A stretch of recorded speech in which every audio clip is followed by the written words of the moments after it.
Welcome back, friends, to another Dissidia Final Fantasy Opera Omnia video. Lids87 here, and in today's video, we're going to be talking about the slides that were presented during the Square Enix community livestream before making this video. Now, before I do get into it though, friends, let me first and foremost just give a huge shout out to the players watching the livestream as they were keeping it civil when they were typing away their feedback about Setzer Banner. Now, Joshua did mention that he was going to be going back, reading all the comments that were left during the live stream and forwarding that information. Now from that, I'm just going to take it and hope that the developers will listen to the feedback when it comes to making big changes like that, because the Setzer banner was pretty hyped up, especially with having Tidus out there. A lot of planners were looking forward to that banner, me especially. But then changing it, kind of left a sour taste in our mouth, so to speak. So I'm not angry, so to say, but again, I was just disappointed because it was a part of the plan. So not even having a burst weapon on there, that just kind of rubbed me the wrong way. All right, friends, so let's keep it, again, positive, constructive criticism. So hopefully the developers will think twice about changing hyped up banners, because we love changes in Opera Omnia. We love what they did with Sarah. That was beautiful. We love global first characters like Core. He's great. He's an awesome character, especially those that are in denial. He's an amazing character. All right, friends, so positive feedback. Let me know down below in the comments your overall thoughts about the Setzer banner and how you did. All right, friends, so let's go ahead and start talking about the slide. So the very first thing, usually what they like to talk about, is quality of life improvements. Now, players, you guys know there's like 150 characters in the game, 200 characters in the game, so it's not always, we don't always remember what every single character does. We might forget a little bit of something for a character's ability. So you hold down the ability button, you get this 10-paragraph description on a tiny screen, especially if you're on a smartphone. They should have handed out magnifying glasses when the game debuted, but with this change that we are going to be getting, the text is going to be larger, right? The font is going to be bigger.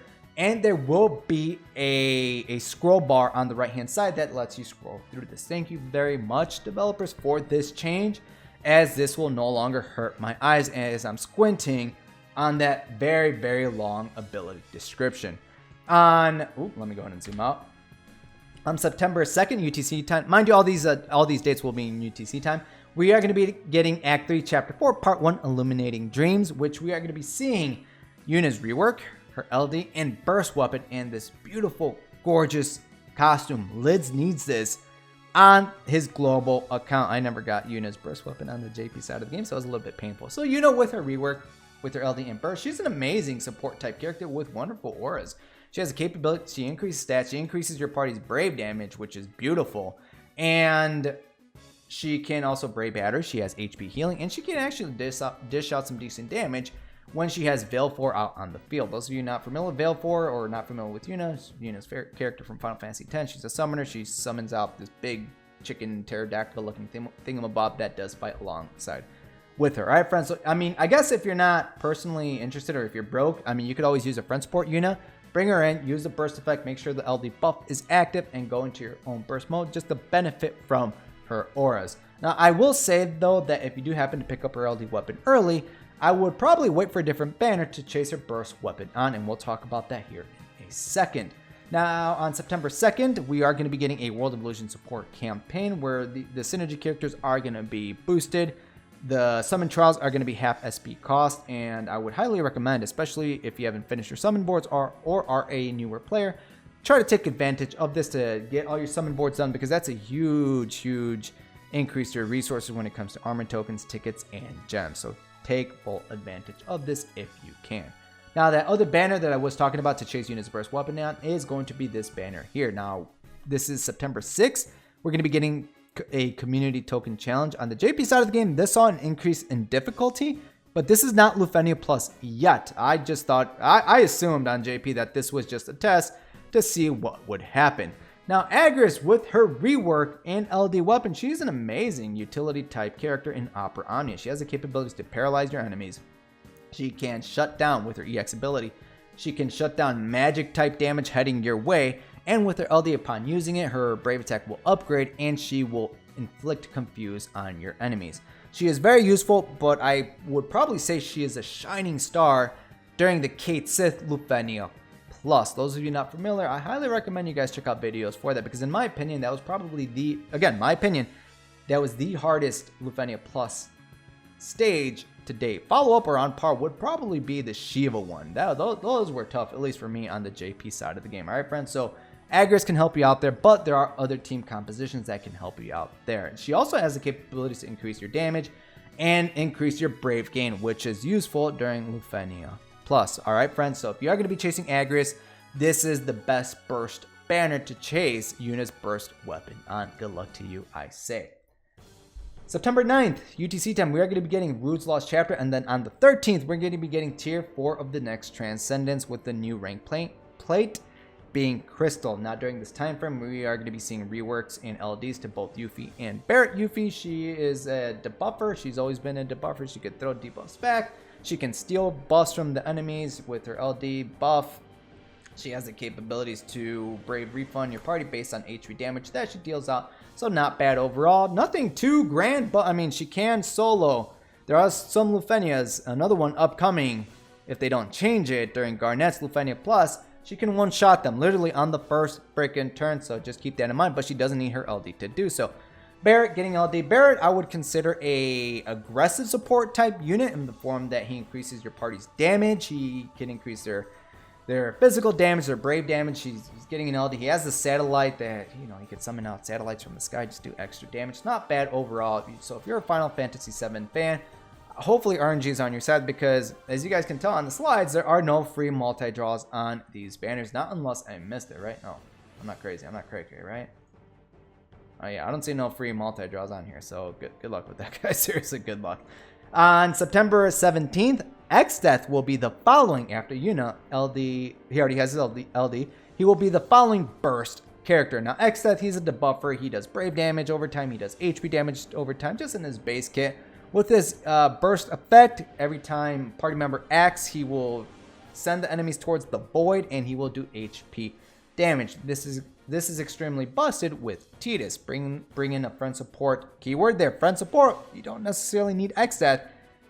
Bring in a friend support Xdeath. Make sure the burst effect is active and go ham with your Tidus just to do constant HP damage over time. You can cheese the Lufenia with that strategy unless they change it. I would say if you don't have Ignis though, if you don't have his LD weapon, it might not be a bad banner for you to throw tickets on, as Ignis is a wonderful call action. He can enhance your party members with fire, he can increase their elemental weakness damage up, and he inflicts Sage Fire, which lowers the enemy's fire resistance. Alright friends, so you don't necessarily need Xdeath. I think he's cool. I could care less. We'll see what happens once he gets his Burst Plus in Crystal level 90 someday on the JP side of the game, because if it's busted, there's longevity there. There's going to be an enhanced campaign on September 17th, but it was mentioned that this will primarily focus for newer players, as there's going to be login bonuses with Gil, Power Stones. There's going to be armor and power tokens. Other players or OGs will benefit from this, especially with the Radiant Artifact token drop times 2. Take advantage of it. Get these tokens. Trade them for the what the shit are they called? Adogagas now to get perfect passes for the units that you missed out from. I'll try to farm up. I'll try to max out on these, especially with Auto Plus. It should be a breeze, so try to take full advantage of that, friends. And on the final slide, we're going to get Zombaes, so T-Pose Man. We're going to be getting his Lost Chapter on the 21st. He has the capabilities to enhance your party members with Dark with the Circus Tower special effect. Correct me if I'm wrong. And he also has the capabilities to inflict the same elemental resist down on the enemies. Zel's going to be getting a rework. If you're a Final Fantasy VIII fan, and you remember his limit break, where he runs around the world. That's what he does. Damn, sorry, didn't mean to punch him out. I'm so sorry. But he's going to be able to do that. So it's pretty cool. And he does receive some love later down the line. Zell alongside, what's his face? Chicken Wings from Final Fantasy XII. Revenant Wings. Lude?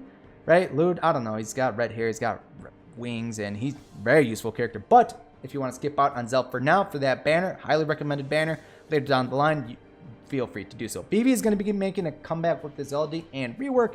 I would say if you already have them, you're done on this banner. And finally, on the right-hand side, we're going to get part 2 of that Chapter 4. And this is going into October. Lufenia Plus, Burst Plus era. We are almost there, friends. Pretty much, well, we're up September. It's pretty much here. A month away, where Zidane and Istola will be our very first Burst Plus characters. All right, friends. So look forward to that following community live stream. It's going to be very hype as they explain what Burst Plus Plus and Lithuania Plus will entail. Alright friends, so that is it for this video friends. I want to thank you guys for watching my coverage with my thoughts on the slides from the Square Enix community livestream. Be sure to let me know down below in the comments, first and foremost, what you guys thought about the Sept banner, the tedious banner. Just keep it positive, right friends? Keep it positive. Don't attack. Again, the community managers, it wasn't their decision. It was most likely the developers, but let me know your overall thoughts, and you know, hopefully they, with all this constructive criticism, they will, I guess, not change a hyped up banner, so to say. So all that stuff down below in the comments. Also, let me know what you guys are most excited for during this month. Me personally, I am definitely looking forward towards Yuna. I'm going to be getting that wedding dress. I'm going to be hopefully chasing on this banner for Agrius's LD and Yuna's burst weapon. We'll see what RNG decides to give, and I will be chasing after Barret. I've always loved Barret in Opera Omnia, even in Final Fantasy VII. He's awesome. He was awesome in Final Fantasy VII. He's awesome. Awesomer is not a word. He's even better in Final Fantasy VII Remake, I believe. And he's always been maxed out on both of my accounts, JP and Global. So I want that LD. I don't have Yang's other unit on the Barret banner. So we're definitely going to be going. I was originally planning on skipping Barret's LD for Kain when Kain debuted with his LD. But Kain will be a burst character at some point, so what's the point of chasing Kain there if his LD is going to be featured again, and if we're going to be chasing after burst weapon later down the line? So the plans are going to be changing because of future foresight, I guess. Hopefully they don't change that. So I am excited for Barret's LD weapon. All right, friends, again, all your wonderful comments down below, and until next time, friends, good luck and have a good one.